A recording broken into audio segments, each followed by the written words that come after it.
"The funeral will happen in my youth." That's a translated line from one of Indian rapper Sidhu Moose Wala's latest singles, The Last Ride. Heartbreakingly, only weeks after that song's release, those lyrics would take on unforeseen meaning when their author was gunned down in an organized slaying. On Sunday, this 28-year-old rapper was driving near his village in Punjab state when he was ambushed and shot at dozens of times. According to reports, 8 bullets would find their mark, and Moose Wala would be dead before he ever got to the hospital. With music that touched on the themes of violence, bravado, and machoism, particularly with respect to Punjabi men, Wala was an outspoken individual whose passing has left many with an empty feeling in their hearts. And now his fans are struggling to come to terms with the controversial circumstances revolving around his death. Who ordered the attack on Sidhu Moose Wala, and what complicity do the local authorities have in what went down? We'll investigate that and a whole lot more as we take a look back at the life and career of one of rap music's most promising young stars, taken far too soon in this latest edition of Before They Were Gone.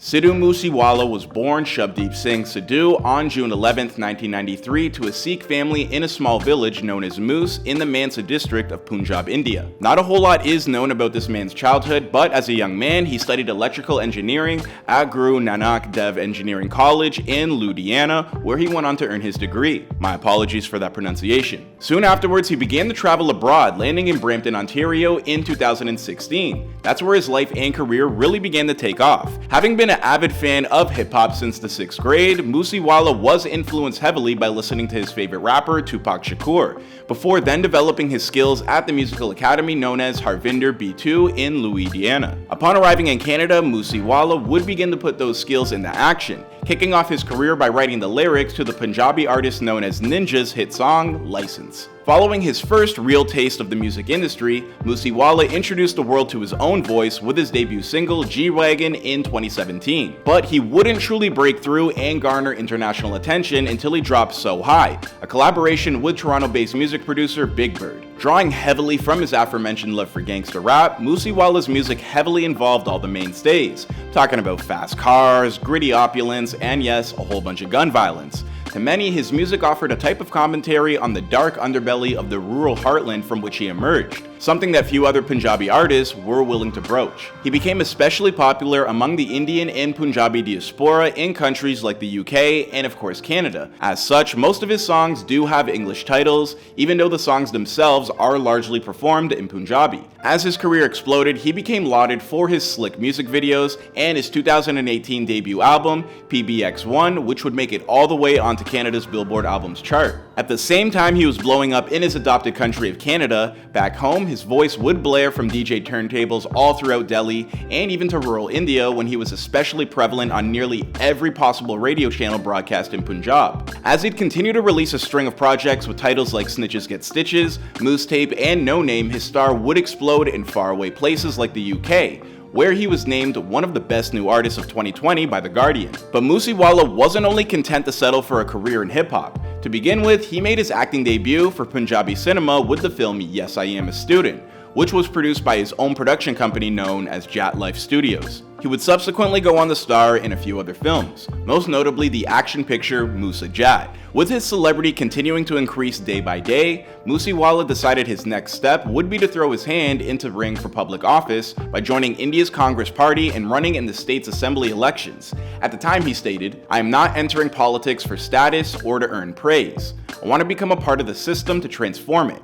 I am joining the Congress to raise the voice of the people." He would garner somewhere around 36,000 votes, good enough for second place during the February state elections, and although he lost, his popularity continued to thrive, especially in his home village, whose betterment he constantly sought, telling those who voted for him, "This is why I chose to be known not by my name, but by that of my village." But only about 3 months later, following his defeat, Moose Wala would be gone. On Sunday, May 29th at 4:30 p.m. local time, Moose Wala left his home, got into his Jeep along with 2 other people, and took off. About an hour later, 3 other vehicles, one behind him and 2 alongside, would box Moose Wala in and unleash over 30 rounds into the victim's car. Moose Wala and his passengers were rushed to the Civic Hospital in Mansa, where he would be declared dead on arrival. By the following day, one of his passengers had succumbed to their wounds as well. Only a day prior to the attack, Punjab's government had actually pulled security cover for more than 400 individuals, including Moose Wala, in an attempt to clamp down on what they referred to as VIP culture, but this move would spark controversy after the names of the people on the list were leaked to social media,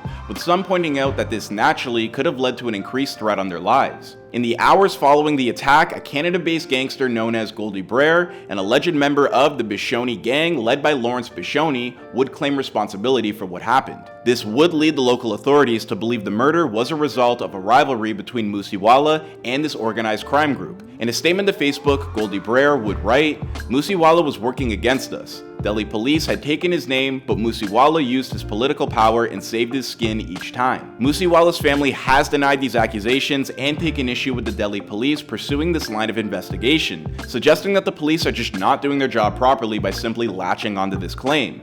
In the middle of all this, protests would erupt in several parts of the state as the singer's fans also expressed their dissatisfaction with how this crime is being handled, leading to the state's chief minister to order a high court level investigation as to what exactly happened here. Meanwhile, across the world in Surrey, British Columbia, home to Canada's second largest South Asian population, several hundred people gathered for a vigil to commemorate the star's life. Over the past few years, whenever Moose Wala would perform here, his shows were generally chock full of gigantic security concerns. For instance, in 2019, the Surrey RCMP did a public safety assessment before ultimately determining that Moose Wala's performance would have to be cancelled, citing instances of stabbing at a former Surrey concert as well as gunshots fired while Moose was performing at a Calgary event. But whatever the authorities may have to say about Moose Wala or the type of crowds that he draws, his fans feel wholly different, with the organizer of the Surrey Vigil telling CBC he was a very popular star, a very gentle star. He was on the top of his career now, and he is no more.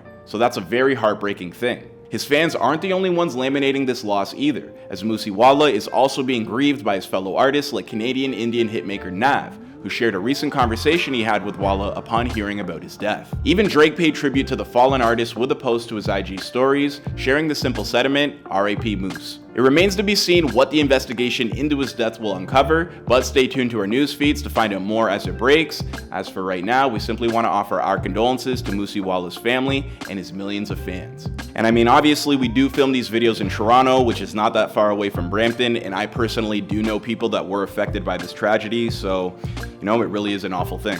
His star burned brightly for only a short period of time, but it won't ever be forgotten. Rest in peace, Sidhu Moose Wala. You will be missed. My name is Clyde Smith, and I'll see you guys in another video.